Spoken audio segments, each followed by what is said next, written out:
So hi, welcome to my blog. और lipstick इसमें बड़ी डार्क लग रही है। उसमें तो भाई फिल्टर लगा के लिपस्टिक जो है अपनी ठीक ठाक लगती है, बट इसमें बड़ी डार्क लग रही है, पर चलो ठीक है। ओनली लिपस्टिक लगाई है और तो कुछ नहीं। ओके दोस्तों, तो ये बात तब की जब मैं मुंबई आई थी। मैं एक बहुत नामचीन ट्रेनिंग सेंटर से KNK किशोर नमित कपूर के यहाँ से उन दिनों ट्रेनिंग कर रही थी। मुझे 20 दिन हार्डली मुंबई आए हुए थे। अब कुछ पता तो था नहीं। ऑडिशन का पता लगा कि एक जगह ऑडिशन हो रहा है। तब मैं जहाँ रहती थी वहाँ आसपास सारे प्रोडक्शन हाउस थे। डीजे में ऑडिशन था उस टाइम पर, डीजे प्रोडक्शन हाउस में, जिनका एक वो काफ़ी सीरियल है उनके, मुझे इतना याद नहीं है। तो भाई मैं गई उधर ऑडिशन देने के लिए। अब वहाँ मैं अकेली बैठी हूँ, ठीक है, ऑडिशन देने के लिए। छोटे शहर की लड़की, गोरे गोरे से छोरे थोड़े से कम देखने को मिलते हैं हम लोगों को, और मिलते ही नहीं है क्योंकि हम लोगों को, क्योंकि हम लोग का को एड तो होता नहीं है, सब ऐसे होता है, अलग अलग होता है। ये बच्चा वहाँ चिल्ला रहा है यार, मैं देखा नहीं जाता है, मुझे ना तकलीफ होती है, मुझे चिल्लाता है तो मैं क्या करूँ। बेबी इधर आ, मम्मा के पास आ बच्चा। आजा मेरा मुन्ना, आजा, कहाँ हुआ बेटा, क्या हो गया सोना। मेरा कैट है, परेशान है और उसको मीटिंग करवानी पड़ेगी। ओके, सो अचानक एक लड़के ने एंट्री मारी प्रोडक्शन हाउस में। वो एक्टर था, थोड़ा सा काम वो कर चुका था, एक्टिंग में जम चुका था, और वेरी गुड लुकिंग लड़का, एकदम बहुत गोरा चिट्टा और बहुत हैंडसम, लाइक रणबीर कपूर एकदम। वो आकर मेरे पास बैठ गया। ठीक है, अच्छा लग रहा था मुझे। तो मेरे हाथ में फ़ाइल थी, क्योंकि मैं ट्रेनिंग सेंटर से सीधे मैं चली गई थी वहाँ ऑडिशन देने के लिए। बोलता हैव यू पेन। मैंने कहा या श्योर। नहीं, हाँ हैव यू पेन ऐसे करके। तो उसने पेन से कुछ किया, फिर कहता है कि अपना नंबर दे दो, ऐसे मुझसे बोलता है, can I get your number. मैं बड़ी खुश, मैंने कहा यार इतना हैंडसम लड़का है।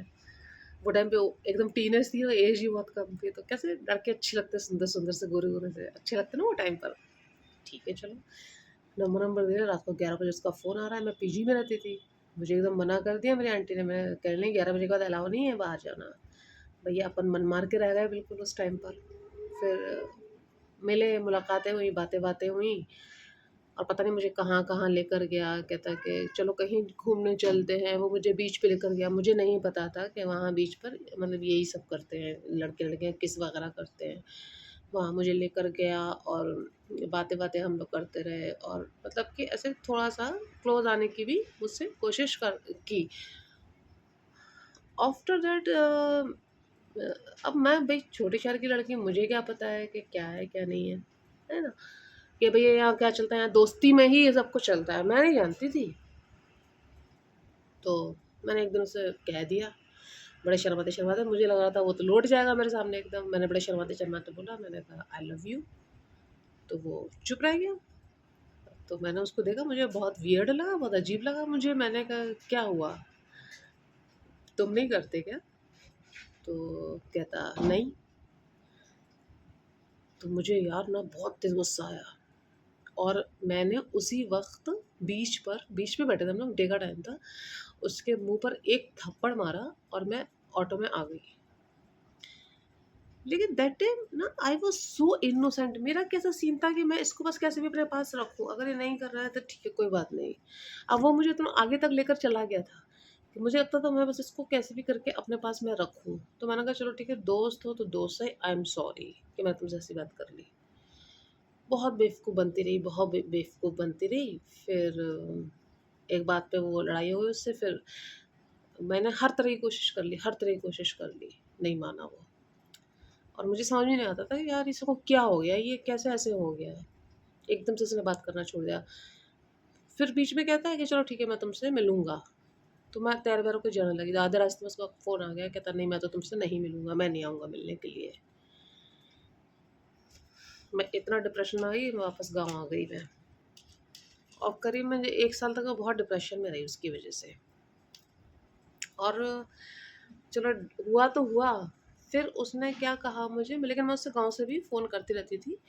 उसने मुझसे क्या कहा कि मैंने तो तुम्हें इसलिए छोड़ा है क्योंकि मेरी ना एक्स गर्लफ्रेंड मेरे पास वापस आ गई है और मैं तो उसी से बहुत प्यार करता था, मैं तुमसे तो नहीं करता था।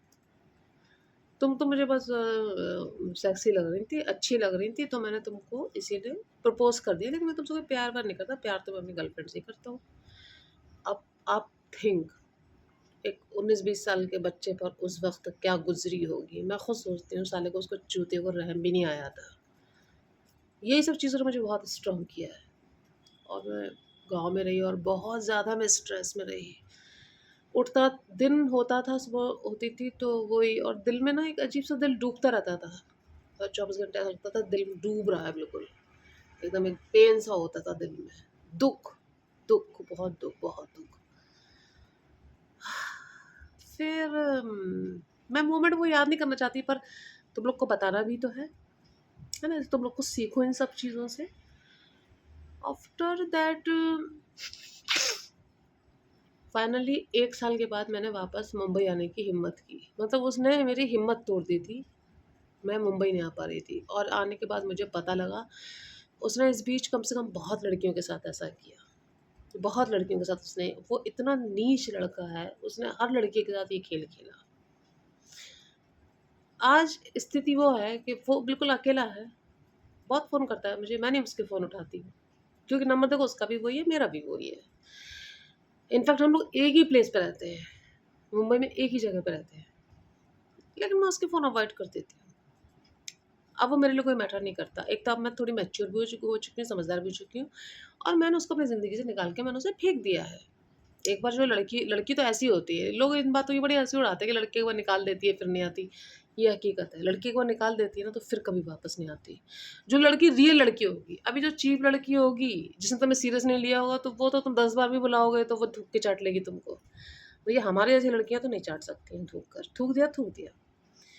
अच्छा, फिर उस टाइम पे मैंने कैरी कैसे किया इस डिप्रेशन को, मैंने हैंडल कैसे किया, मैं तुम्हें ये बता रही हूँ। हैंडल मैंने ऐसे किया कि मैं रोज़ सुबह उठती थी, 1-2 महीने तक तो मुझे ऐसा रहा, बहुत दर्द होता था, बहुत दर्द होता था। मुझे समझ में नहीं आ रहा था कि मैं क्या करूँ? हँसने की कोशिश कर रही हूँ, तो दर्द हो रहा है, मतलब हर चीज़ में दर्द हो रहा है। तो सबसे पहले मैंने सुबह उठते साथ ही अपने आप को ये कहना शुरू किया कि शहाना, तुम कैसी हो? और मैं कहती थी खुद से ही, मैं बिल्कुल ठीक हूँ और अगर नहीं भी हूँ, तो सब ठीक हो जाएगा।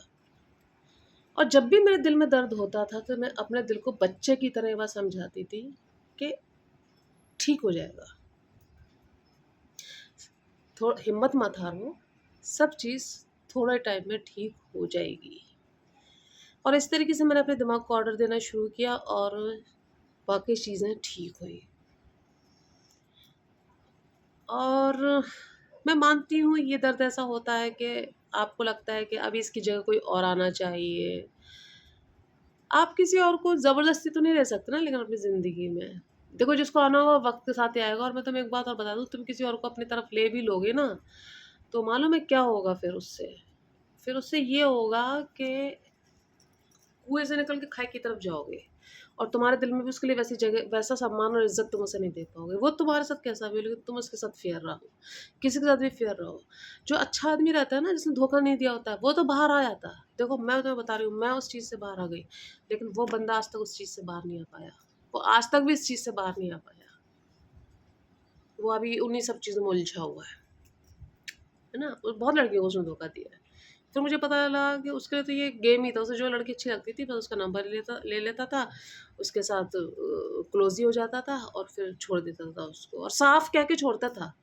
जैसे मुझे बोला था ना मेरी गर्लफ्रेंड वापस आ गई है, वैसे अपने किसी और भी दूसरी गर्लफ्रेंड को भी उसने ही बोला कि मेरी तो एक्स वापस आ गई है, अब मैं उसको डेट करूँगा, अब मैं तुम्हें छोड़ रहा हूँ, अब मैं उसको डेट करूँगा। तो वो डेविल था, वो तो मैं कहूँगी, इंसान नहीं था, वो तो डेविल था। तो बस अपने आप को ये करना है। देखो ये मतलब आज से करीब है 10 साल पहले की बात, जब मतलब इतना ज़्यादा इंटरनेट का था नहीं, जैसे अभी रील्स वगैरह होने लगा था, भी तो लोगों को पता नहीं था, है ना?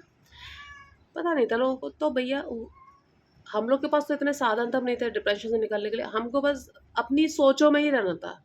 अब आजकल तो तुम क्या है कि अपना ये बना लो, वीडियो बना लो, अपने व्लॉग बना लो, अपने दुख शेयर कर लो दूसरे के साथ व्लॉग बनाकर।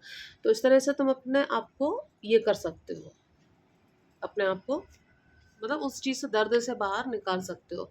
और सबसे बड़ी बात है ना, घाई मत करो, जल्दी मत करो, हील होने के लिए टाइम लगेगा। अगर मैं हमेशा अपने आप से रोज़ सुबह उठकर यही कहा है, मैंने हमेशा उठ के अपने आप से सुबह यही कहा है, जब जब डिप्रेशन में रही, कि सब ठीक हो जाएगा, सब ठीक हो जाएगा। एक वक्त पे तुम्हारा दिमाग तुम्हारी बात को समझ लेगा और वो कहेगा कि हाँ अब सब ठीक होना है।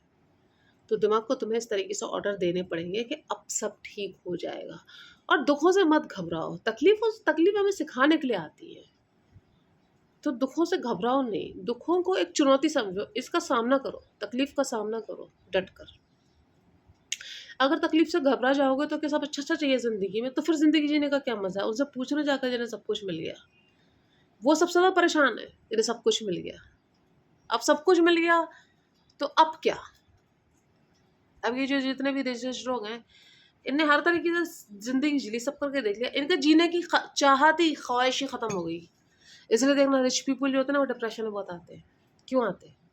अब सब कुछ तो कर लिया, अब कुछ करने के लिए बचा ही नहीं, अब कुछ अच्छे नहीं लग रहा, क्या करें। वो चीज़ें होती हैं। तो ख्वाहिशें रखो, तकलीफ़ें आने को एक चुनौती समझो। चुनौतियाँ जब तक रहेंगी ना, तब तक ज़िंदगी जीने का मज़ा आता है। चुनौतियाँ नहीं है, ज़िंदगी जीने का कोई मज़ा नहीं है बिना चुनौतियों के, बता रही हूँ। जिस तरीके से मीठा-मीठा खा के एकदम दिल भर जाता है ना, उल्टी से आती है, उसी तरह अच्छा-अच्छा होने पर भी दिल भर जाता है। दिल को भरो मत अपने, आने दो तकलीफ़ों को, ठीक है।